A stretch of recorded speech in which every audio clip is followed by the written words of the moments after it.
ഞങ്ങൾ കുറച്ച് ഫ്രണ്ട്സ് ഉണ്ട്. ഒരു 1.5 വർഷമായിട്ട് ഞങ്ങൾ പ്ലാൻ ചെയ്യും ഒന്ന് പുറത്ത് പോകണം. അങ്ങനെ പുറത്ത് പോകണം തന്നെ, ജസ്റ്റ് ഒന്ന് ടൗണിൽ പോകണം എന്നൊക്കെ. എല്ലാവർക്കും കുറച്ച് സാധനം വാങ്ങാനുണ്ടായിരുന്നു. അപ്പോൾ അങ്ങനെ പോയി. എൻ്റെ ഹസ്ബൻഡിൻ്റെ ബർത്ത്ഡേ വരുന്നുണ്ട്. അപ്പോൾ മൂപ്പർക്ക് എൻ്റെ ടീഷർട്ട് എടുത്തു. പിന്നെ മോൾക്ക് കുറച്ച് സാധനം വാങ്ങി. പിന്നെ വാങ്ങിയത് ഇത് വാങ്ങേണ്ടതായിട്ട് 100 പ്രാവശ്യം ഞാൻ ആലോചിച്ചത് തന്നെ. പിന്നെ എനിക്കും വേണ്ടൊരു സന്തോഷം എന്ന് വിചാരിച്ച് സമാധാനിച്ചു.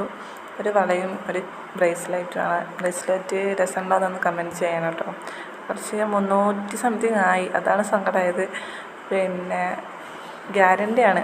അപ്പോൾ പിന്നെ അതെടുത്തു. ഞാനിങ്ങനെ ഓർണമെൻറ്റ്സൊന്നും യൂസ് ചെയ്യലില്ല. ഇപ്പോൾ എന്തോ കണ്ടപ്പോൾ ഇഷ്ടപ്പെട്ടു. ഇപ്പോൾ കുറേ കളക്ഷൻസ് ഉണ്ട്, അപ്പോൾ അങ്ങനെ നോക്കിയത്.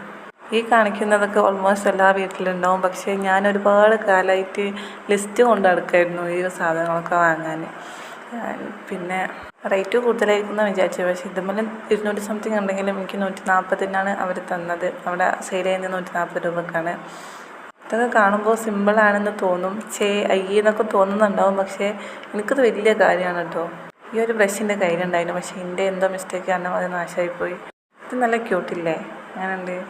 ഇത് എന്താണെന്ന് എനിക്കറിയില്ല. പക്ഷേ ഞാനിപ്പോൾ യൂസ് ചെയ്യുന്നത് ചിക്കൻ പൊരിക്കാനും ഫ്രൈ ചെയ്യാനൊക്കെയാണ്. എൻ്റെ കളർ കാണുമ്പോൾ നല്ല ക്യൂട്ടായിട്ട് എനിക്ക് തോന്നിട്ടോ. ചെറിയൊരു സാധനമാണ്. ഇതിൽ സാധനങ്ങളൊക്കെ ചെറുതാണെങ്കിലും ഇത് എനിക്ക് വലിയൊരു സംഭവമാണ്. ഇത് എൻ്റെ സ്വന്തം പൈസ കൊണ്ട് ഞാൻ വാങ്ങിയതാണ്. അതാണ് ഒരു വീഡിയോ